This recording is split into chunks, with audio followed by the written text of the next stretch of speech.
Cue the Star Wars music. This isn't the Blackberry you're looking for. Indeed, it probably isn't.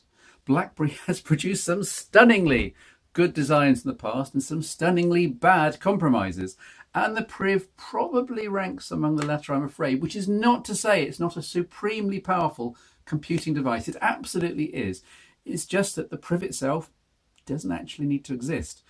The company's core idea is making QWERTY keyboards still available in the modern age. I'm all for that if they're good enough and relevant enough.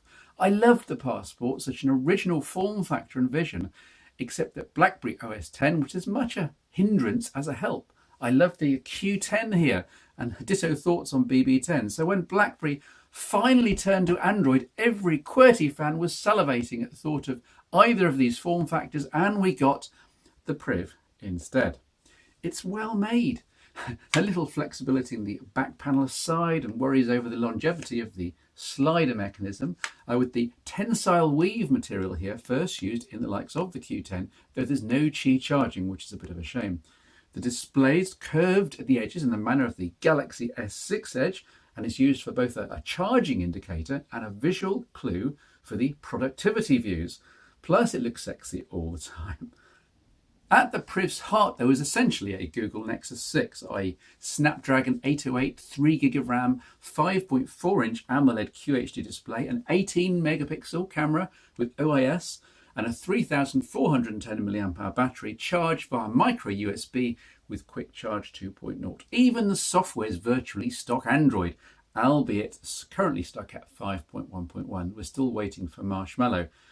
32GB of internal space is expandable via microSD2, and there's a typically good Blackberry speaker front mounted on the bottom. Here's a demo. This is full volume. Just giving you an idea of the fidelity. It's pretty good, even if the volume is not terrific. All this and a QWERTY keyboard accessed by sliding the screen section up. It's an engineering miracle. So what's not to love?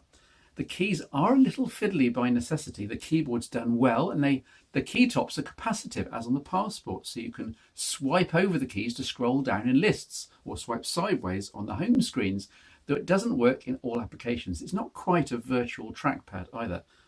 The big problem is that going back to pinching at a physical keyboard after years of enjoying rather sensationally good predictive touchscreen keyboards is a shock.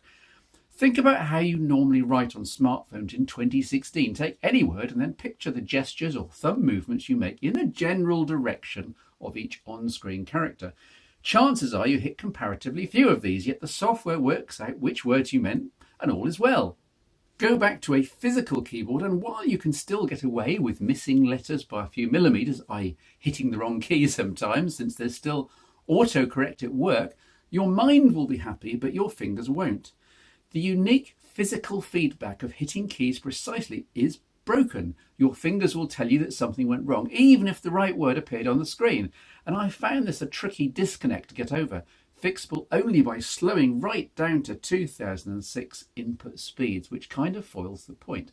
There is still the advantage that you don't lose screen real estate while typing, which is a plus point, but on the Priv, it's not enough to swing the deal. The Q10, or an Android successor, gets away with a small keyboard because the device itself is small. The Passport ditto, regarding a future Android version, gets away with QWERTY because the keys are large enough to all hit correctly first time.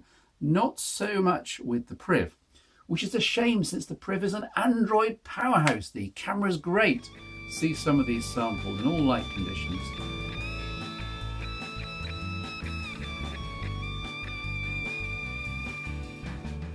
The screen's gorgeous.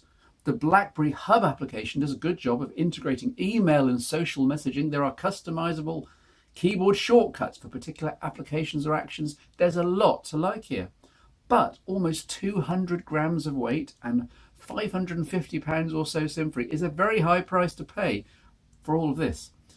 Look, this isn't an exhaustive review since my feelings on the phone transcended the need to produce a blow-by-blow account of every single feature of something I wasn't going to recommend to everybody. And I can absolutely see the Blackberry Priv gaining some hardcore fans. For some people, it's everything they ever wanted, all in the one smartphone.